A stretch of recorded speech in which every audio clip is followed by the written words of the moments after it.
اعوذ باللہ من الشیطان الرجیم بسم اللہ الرحمن الرحیم۔ ناظرین و سامعین، ایک نئی ویڈیو کے ساتھ آپ کی خدمت میں حاضر ہیں۔ آج کی اس خاص ویڈیو میں درود تنجینہ کے خاص فضائل آپ کے ساتھ شیئر کروں گی۔ ویڈیو میں مزید آگے بڑھنے سے پہلے آپ سب سے ایک چھوٹی سی گزارش ہے کہ اگر ابھی تک آپ نے ہمارے چینل کو سبسکرائب نہیں کیا اور چینل پر نئے ہیں تو چینل کو سبسکرائب کر لیں اور ساتھ لگے بیل کے آئیکن کو بھی پریس کریں تاکہ ہر نئی آنے والی ویڈیو سب سے پہلے آپ تک پہنچ سکے۔ ناظرین، درود تنجینہ وہ درود پاک ہے جو ہر مشکل اور مصائب سے نجات دلاتا ہے۔ اس درود پاک کو درود تنجی بھی کہا جاتا ہے۔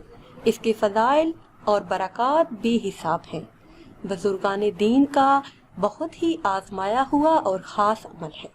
جناب حضور غوث اعظم رحمۃ اللہ علیہ نے فرمایا کہ اگر کوئی شخص نہایت ہی مشکل میں مبتلا ہو، اس نے باوضو معطر ہو کر یہ درود پاک پڑھنا شروع کیا تو اس کی مشکل بہت جلد آسان ہو گئی۔ جو کوئی اس درود پاک کو قبلہ رو بیٹھ کر ادب و احترام کے ساتھ ہر روز 300 مرتبہ پڑھے گا، اللہ عز و جل کے فضل سے اس کی سخت ترین مشکل بھی حل ہو جائے گی۔ اسی طرح ایک بزرگ شیخ موسیٰ کے واقعے کا ذکر کرتے ہیں کہ ایک مرتبہ ایک قافلہ ایک بحری جہاز میں سفر کر رہا تھا۔ جہاز میں ایک بہت بڑا طوفان آ گیا۔ ایسا دکھائی دینے لگا کہ چند ہی لمحوں میں جہاز ڈوب جائے گا اور اس پر سوار تمام لوگ موت کے منہ میں چلے جائیں گے۔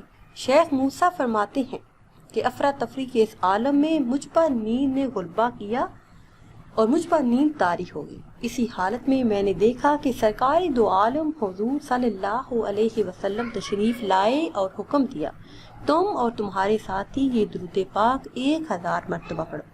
میں بیدار ہوا اور اپنے ساتھیوں کو جمع کیا۔ باوضو ہو کر ہم نے یہ درود پاک پڑھنا شروع کیا۔ ابھی 300 بار ہی پڑھا تھا کہ طوفان کا زور ٹوٹنے لگا اور تھوڑی ہی دیر میں آسمان صاف اور سمندر پرسکون ہو گیا۔ ناظرین و سامعین، کوئی بھی مشکل ہو، مصیبت ہو تو درود تنجینہ پڑھنا شروع کر دیں، انشاءاللہ عز و جل ہر مشکل آسانی میں بدل جائے گی۔ اگر کسی لڑکے یا لڑکی کی شادی نہ ہوتی ہو یا پھر رشتہ ہو کر ٹوٹ جاتا ہو یا پھر سرے سے رشتہ آتا ہی نہ ہو تو اس کے لیے درود تنجینہ کا عمل نہایت ہی خاص ہے۔ نماز فجر اور نماز عشاء کی ادائیگی کے بعد کسی سے بنا بات چیت کیے 101 مرتبہ درود تنجینہ پڑھ کر اللہ پاک سے دعا کریں۔ 40 دن تک یہ عمل جاری رکھیں، انشاءاللہ عز و جل جلد ہی اچھا رشتہ آئے گا۔ اسی طرح دیدار زیارت نبی صلی اللہ علیہ وسلم کی خاطر عشاء کی نماز کے بعد 1000 مرتبہ پڑھ کر باوضو سو جائیں تو انشاءاللہ عز و جل 40 روز کے اندر مقصد حاصل ہوگا۔ مصیبت، پریشانی اور خطرے سے بچنے کے لیے ہر روز بلا ناغہ 70 مرتبہ پڑھیں۔ کسی بھی تکلیف یا بیماری میں کثرت سے پڑھیں تو انشاءاللہ عز و جل جلد ہی فائدہ حاصل ہوگا۔ ناظرین، اگر ویڈیو آپ کو اچھی لگے تو اسے لائک کریں اور شیئر کریں اور نئی ویڈیو کے لیے ہمارے چینل کو سبسکرائب کریں۔ مجھے دیجیے اجازت، اللہ حافظ۔